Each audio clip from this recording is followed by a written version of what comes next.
Well, we've been talking about a very sensitive thing called sex and marriage and divorce, and now we're going to talk about something else. Let me tell you what my wife did to me when, like, we were about 20 years old, and I'm teaching the junior high boys in Sunday school, and she's teaching the junior high girls in Sunday school, and the girls show up when I'm in the middle of teaching the boys, and they said, "Noella sent us to you to ask you to explain to us what circumcision is."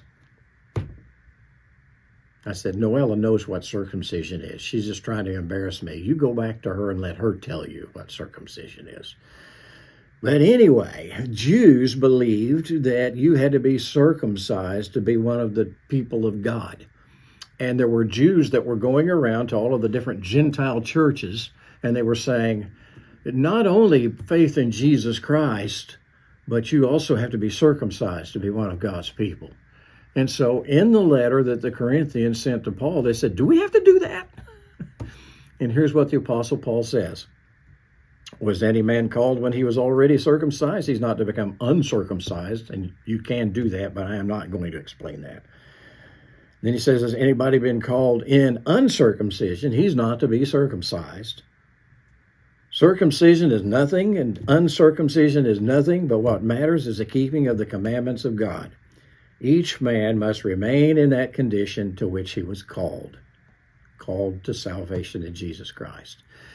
The whole book of Galatians is pretty well dedicated to this idea of Jewish Christians coming to Gentile Christians and saying, now, since you've become one of the people of God, you got to do that. And Paul was saying, no, you don't.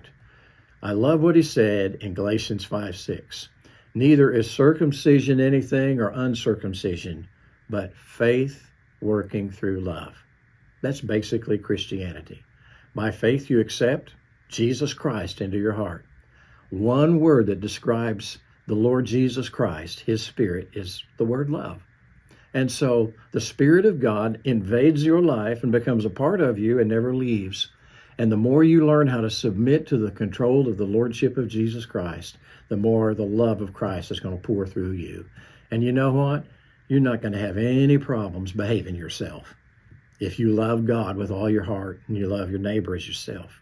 Faith working through love. Have a great day.